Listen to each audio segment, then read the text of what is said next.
Λοιπόν, καλησπέρα σε όλους και όλες. Είναι πολύ μεγάλη χαρά και τιμή και του Μιχάλη και δικιά μου. Μιχάλη, καλησπέρα. Καλησπέρα. Έχουμε τον coach Andrea Mazzon μαζί μας, που είναι από τους αγαπημένους μας προπονητές, και αυτό δεν το λέμε επειδή τον έχουμε καλεσμένο, αλλά το μπάσκετ που έχει παίξει, με τις ομάδες που θα αναφέρουμε είναι καταπληκτικό.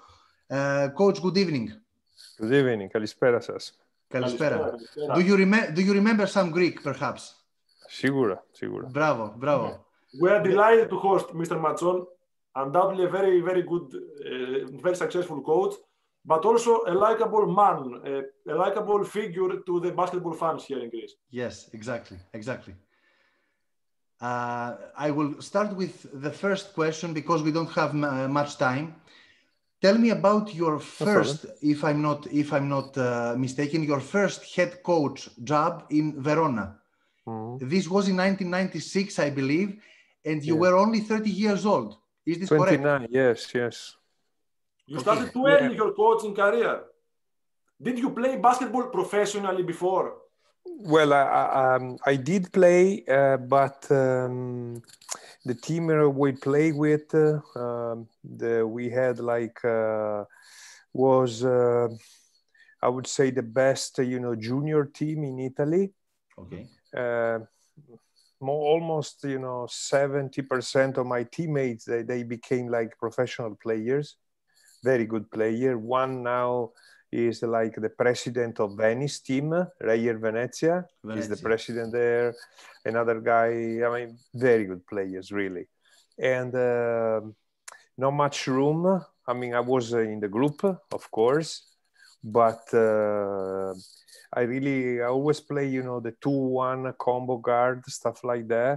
And I had in front of me, 3 players that became like national team players, A1 players. So it was very difficult. But it was, you learn a lot because you realize, who's better than you, and that's very important as well. But you became an excellent coach. Well, I believe that I love the game, pretty much is this. Got nothing to do with be good or bad. It's a decision that somebody else got to make. But for sure, I love the game more than a win. To me, it's more important to see, my former players play maybe in NBA or, develop like a very good players than really just a win. Μιχάλη, πάμε στη Βερόνα που θέλεις να ρωτήσεις, που σου αρέσει, ξέρω, και μου αρέσει και εμένα αυτή η ομάδα. Okay. Let's go back, coach, in 1998, and let's talk about the Verona's fantastic seasons, 1997 and 1998, and about the great success of winning the Korac Cup. You had an amazing team, very funny to watch, with Mike Zolino, Randolph Keys, etc. The semi-finals you played versus Roma, who had a fantastic squad with Sasha Obradovic, Walter Magnifico, Bill Edwards. Yeah, incredible team, yes. In my mind, they had a better roster than yours on paper. Yeah. But you won the first game at home with a very high score. 90 points. Something like that, yes. Yeah. And awesome basketball. Well, I think that I always try to make the players play in their abilities, okay? So let's say if you got a team that can run, you got to run. If you got a team that got to defend, you got to defend. So I think that this is one of the key that every coach should never forget. Because if you got good player, you are a good coach. If you don't have a good players, you're not good coach, So this is the base. So you cannot think me. If you think like that, you're not gonna make it. So that's really my stone, let's say, point for my life. Coach, what were the feelings that you and your players had in these years in Verona? Because I remember distinctively that you were a very high scoring, a high pace, quick tempo, up tempo team. Up tempo, yes. very modern basketball. I guess everybody was very satisfied with this style of play. Yes, I do believe that this is still is, and now you can see also in NBA everywhere. Also, the 2 years I spent, in America, this is the key to develop teams and players. Because if you see, probably one of the best team in Europe, won EuroLeagues, is Real Madrid. Is a team that they got great players, of course, but when they are open, if they gotta take a shot, they take a shot. Yes. No fear, yes.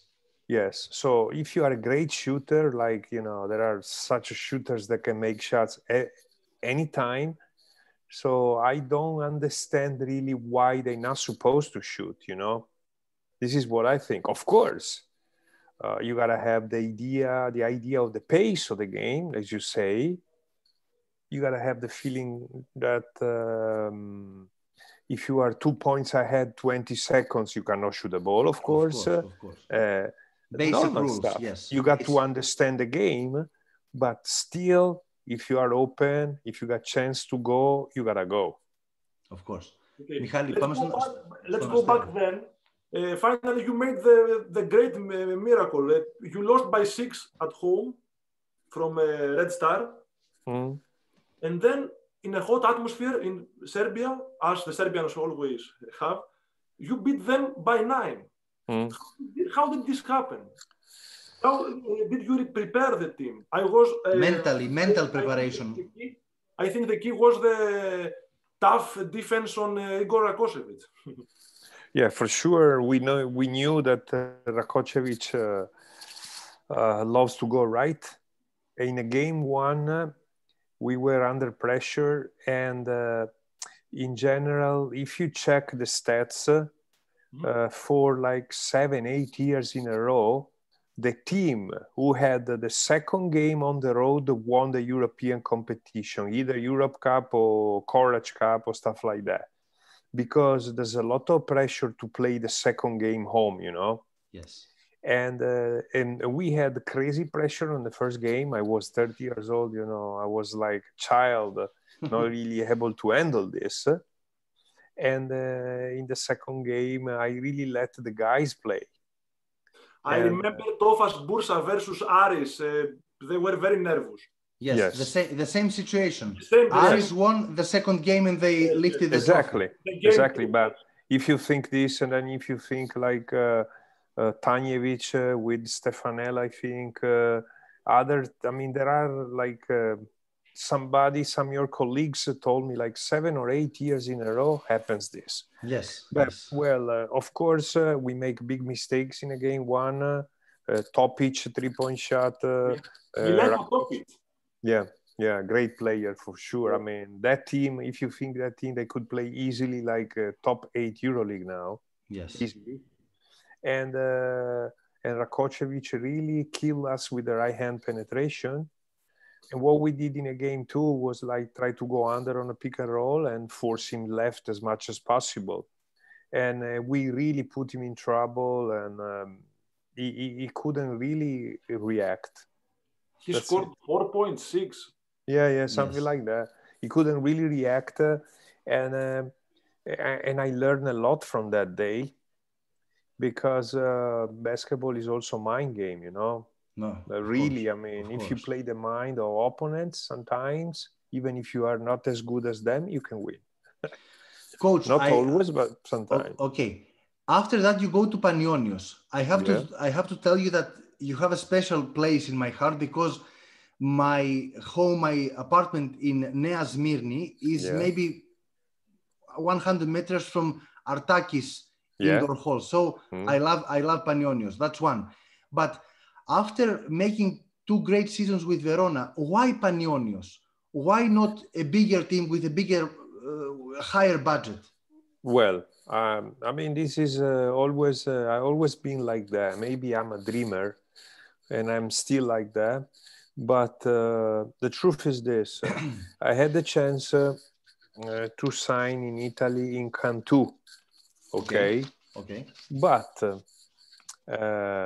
there was a general manager there wants to build a team by himself, blah, blah, blah, blah. And I was, 31. I was pretty sure ready to go to do something like very strong. And so that offer was good, the money, everything was, 2 years contract. But I didn't see, really the feeling that, okay, they want to do this and they want to listen to me. So actually back then they were looking like, okay, let's have a good coach of the year, and then build something in our way. And I say, no, I don't coach. My agent, I remember back then, is also my friend, the lawyer. He almost wants to kill me because I say, no, I don't take a job. I wait. And everybody were like, what the fuck are you doing? Impossible. And then I wait. And then Panionios came over and I went there. And probably because I love Greece, it's like my second country. Yeah. And I went there, it was a big mess, really a disaster, but good people, good heart, good people, good persons, even though in terms of organization, it was a disaster. So we fixed everything. We went, if you remember, semi-final of... against Barcelona. Barcelona, Uleb Cup was incredible, to get there. We lost Gasol, Navarro, amazing team, but we went there. We saved the team. We recruit, of course, great players like Papadopoulos, stuff like that. Alvin Sims. Yes, Diamantopoulos, and so was very, very, very good. Then, unfortunately, the second year that we built the youngest team in Greece with all Greek players, because that was one of my idea, was like, why we gotta build something with foreigners, okay? Let's have, Greek first, like Donald Trump, American first. Yeah, I was thinking like Greek first. And then I think we did pretty good, but I had some really kind of trouble with the sponsor, because it was like, I don't remember really the name of the people that sponsored the team, because Nutella left, because we had the Nutella. Τσιπίτα možda. I don't really remember. Okay. But anyway, I had a problem with them because, they didn't pay the players. We were late with payments, stuff like that. And I say, no problem if you don't pay me, but you got to pay the players. And so I really fight hard with them. And then I left like 4 or 5 games before the end of the season. Okay. And after that, you go to Italy, but I will skip to the Aris years. You go to Aris and you have amazing seasons also. I think 2 years. 2 years. 3. Yeah. Okay. Talk to us about this proposal. How did you end up in Thessaloniki? Well, first of all, I always try to come back in Greece, no matter what. And I will come and coach in Greece also tomorrow, because this is, it's a special place for me. My son grew up there, and it's not easy to explain, but something like super special place. Okay, the Italian culture is very similar to ours. Yeah, very, very similar, very similar. From my way to think, maybe not very similar from north of Italy, but even though I'm coming from the sea, I grew up in the water, stuff like that, so I feel very, very close to that kind of philosophy of life. So nothing. I went there. Aris was like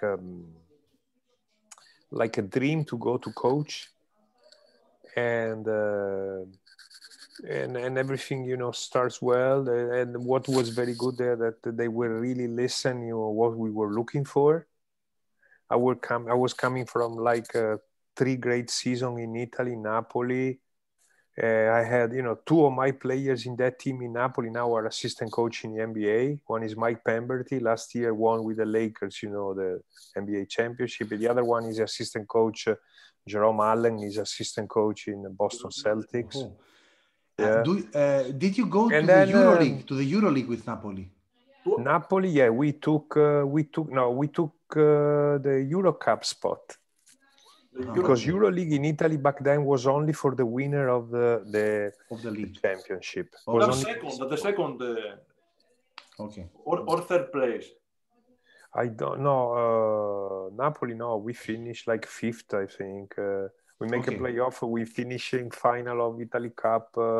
We won the Super Cup, Malachia, cup that you play before the season. But everybody say, you won the Super Cup. Bullshit. I mean, really. Nobody cares. No, I won this also with Verona, but nobody cares, really. Yeah. Yes, really. Honestly, excuse me for the word, but it's no, we love these words. We are not Cosmote TV. We are not journalists. Really it's really Malachia Cup. Anyway, so I went to Aris, and Aris was something I saw really in Aris, huge potential, huge. They just need somebody as a coach that draft and organize the team a little bit better. And we had great potential, but when you got such a fans, such a palais, you got really everything there if you really wanna work. So that's and it. The people from Aris have basketball mindset because of Gallis, Giannakis, Subotic. Yeah, sometimes too much, but they do have this, yes. Mm-hmm. Talk to us about your season in the Uleb Cup, where you lost from Dinamo Moscow.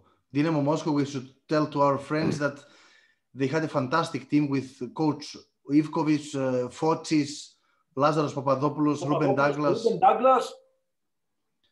Yeah, there was like, honestly, there was like a 40-point difference in that team, between us and them. Yes. But I remember this like a great achievement because to make a European final with that team, I mean, it's like to me, it's better this than win any kind of other cup or competition, because when you get there, at the end, trust me, just make to the final. It was great, and then the final we play good. We stay in the game until the end, but they were really super good. Okay. Michali, πάμε λίγο στο NBA. Okay. Let's talk about your experience in NBA. Okay. Yeah. You went to Philadelphia during the period of tanking, of continuing losses. Bad results, yes. Etc. Did you realize the ambitious plan of Coach Brown and of some Hinkie's plans? Well, the process feeling, the process concept.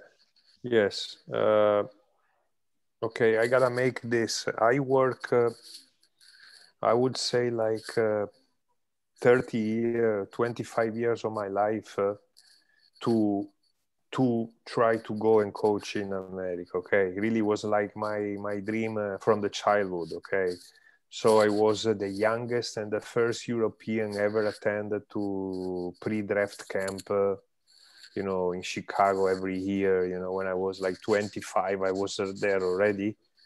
And because typical, una faccia, una razza, or the Italian lady that she was working for the NBA office, she was named DiCaprio, like the actor. She was originally Italian. And I asked for the pass. And I look, what you want from Italy? And she gave me, the entry to go. So I really worked so hard to get there. And then I became, good relation with Seminki. So that was like kind of dream come true, because one year I went there and I traveled all the United States to see players, to make a report, everything.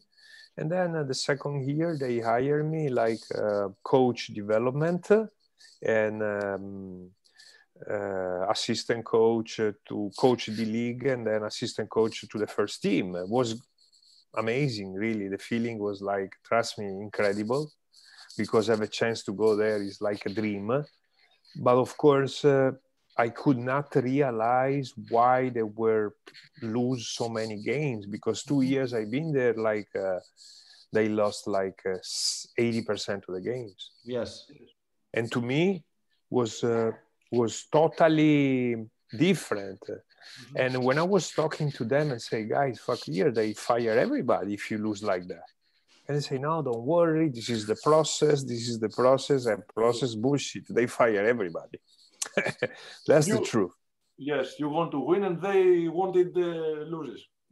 Yes, and then was crazy because was crazy also with Brett, with the coach, with everybody. You know, I was the first European there. I attended, you know, the training camp. I was, because in Philadelphia was like that. The first 3 months you stay with the Sixers. Then for 3 months you go D-League, and then you come back with the Sixers, okay? But main time we were very close from our gym where we play. And then, so we were going up, back and forward from Delaware to, was like to go from Vouliagmeni to Piraea, okay? A little bit more, let's say like this, not too much. But for me, I could not really realize how you can lose so many games like that. And then everybody were relaxing, incredible. Relaxing, like no problem. To me, it was like I was freaking out. They were trying to get more draft picks. Yes, but still, I know. You know what happened? What happened was incredible because, as you know, all the NBA team are franchise. Okay, so the money that the team makes in terms of merchandising, in terms of sponsorship, doesn't go to the team. Goes back to the office in New York, and then the New York office split the money for each teams, okay? But if the revenue, the Sixers were going down so much, like 70% down on revenue of incoming money, so, you know, the office on NBA say, what's going on here? And then they put so much pressure on the ownership, and the ownership fire everybody. And then, unfortunately, you know, even though I had a chance, a contract to stay there, when Sam Hinkie left, everybody out. So slowly now, the person that starts with Sam Hinkie back then, everybody out, from the trainer, the physio, the athletic trainer, coaches, and everybody left from Philadelphia. Okay. One last question, and we will thank you. No problem. Outside of basketball, which city is the best for you to live? You have been in many cities in Italy, in 2 cities in Greece, and in America. What is the best place to grow a child, perhaps, or to live? I don't know. It depends from the age, you know? Now, if you tell me where, I would probably tell you in some island, in Greek island with a sailboat. That's what I will tell you probably. I may be for sure, you know. But, you know, is where you feel good. It's not really what's the best for me, but where you feel really good is the best place that you can stay. You can also be like, you know, in the top of the mountain and feel yourself, you know, good. Yes, and that's nice. Yes, to me. of course. Of course. Here again, have you turned down an offer recently? Yes, because I was under contract here in Italy until until next month, until February. So my contract expired, and I had a chance for actually 3 offers. But it was like 2 was a second division team in Italy, and 1 was another team in Israel. But honestly, I really want to take a job that I can really go trying to win, you know, to do something really that make me feel like ready to go. Not because I have to work, You understand what I'm saying? Of course, of course. Now I'm in a position that I can tell I don't have to work, but I need to work. It's different. You understand what I'm saying? Yes, of course, of course, of course, of course. I need to work for my soul. That's the truth. Because as you told us in the beginning, it is the love of basketball that is the most important. Not to win, but the love of basketball feeds your ambitions and your dreams. This is absolutely. You are looking for some special situation and some special dream. Yes. Okay. Yes, for sure, for sure. This is something that I really want to follow, and otherwise I would lie, you know, and I cannot do it. Okay. So now, of course, it's really difficult here because I'm, you know, like last 6 months, like always with a sweatshirt and stay home. Very difficult with the virus here in Italy. I mean, super difficult. But that's, you know, that's the life, because you got to adjust as well, you know. Yes. You got to adjust. I don't know what's going to happen next year, but you got to adjust. Okay. I really hope I can go and coach back in Greece. Why not? Why not? You know that everybody loves you. You don't have any enemies in Greece. You have been playing fantastic basketball, very attractive. So you know that you're always modern. Yes, you're always welcome. Coach, thank you very much. It has been an honor. And ευχαριστούμε πολύ, coach. Εγώ ευχαριστώ. Να είστε καλά, καληνύχτα. Φίλοι και φίλες. Καληνύχτα. Γεια. Να είστε καλά. Γεια σας. Μιχάλης, ευχαριστώ. Γεια χαρά. Και εγώ. Γεια.